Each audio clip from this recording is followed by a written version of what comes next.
সূরা জিলজাল বাংলা অর্থ এই সূরার মাধ্যমে আল্লাহ পাক আমাদেরকে কি বোঝাতে চাইছে তা নিয়ে থাকছে বিস্তারিত আলোচনা। ভিডিওটি মনোযোগ সহকারে দেখুন। শুরু করছি আল্লাহর নামে, যিনি পরম করুণাময়, অতি দয়ালু। আয়াত ১। যখন পৃথিবী তার শেষ কম্পনে প্রচণ্ডভাবে কম্পিত হবে। আয়াত ২। এবং পৃথিবী তার বোঝা অর্থাৎ অন্তর্গত সবকিছু বের করে দেবে। আয়াত ৩। এবং মানুষ বলবে, এর কি হয়েছে? আয়াত ৪। সেদিন সে তার খবর বর্ণনা করবে। আয়াত ৫। কারণ আপনার পালনকর্তা তাকে তা বলার নির্দেশ দেবেন। আয়াত ৬। সেদিন মানুষ বিচ্ছিন্ন অবস্থায় বের হবে, যাতে তাদের কর্ম তাদের দেখানো হয়। আয়াত ৭। অতএব যে কেউ পরিমাণ সৎকর্ম করবে সে তা দেখবে। আয়াত ৮। আর যে কেউ পরিমাণ মন্দকর্ম করবে সেও তা দেখবে। সূরা জিলজালে আল্লাহ তাআলা কি বোঝাতে চাচ্ছেন? কিয়ামতের ভয়াবহ দৃশ্য। আল্লাহ বলেন, যখন কিয়ামত আসবে তখন পৃথিবী প্রবলভাবে কাঁপবে। এটি এমন একটি ভূমিকম্প যা আগে কখনো হয়নি। পৃথিবী তার সব লুকানো জিনিস বের করে ফেলবে।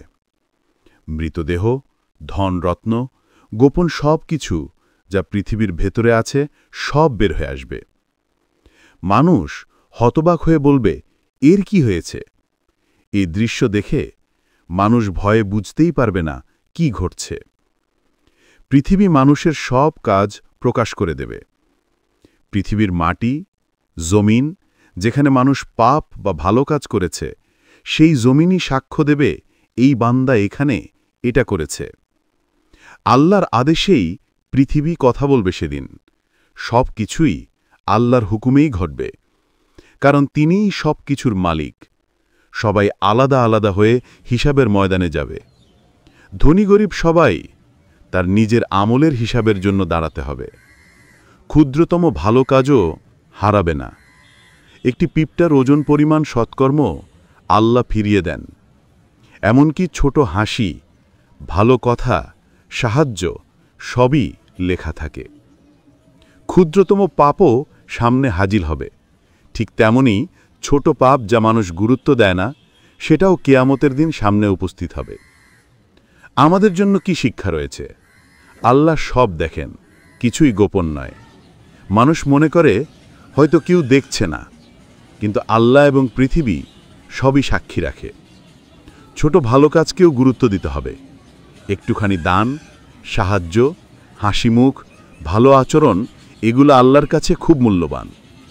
ছোট পাপকেও অবহেলা করা যাবে না। মিথ্যা কথা, গীবত, কারো মনে কষ্ট দেয়া, এগুলো পরিমাণ হলেও কিয়ামতের সামনে আসবে। কিয়ামতের জন্য প্রস্তুত হতে হবে। এই সূরা মনে করিয়ে দেয়, জীবন একদিন শেষ হবে এবং হিসাব হতেই হবে। আল্লাহ অত্যন্ত ন্যায় বিচারক।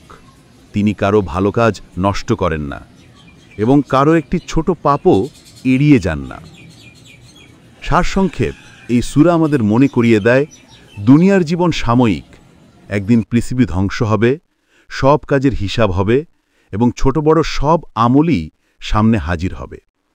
এরকম ইসলামিক ভিডিও পেতে চ্যানেলটিকে সাবস্ক্রাইব করুন।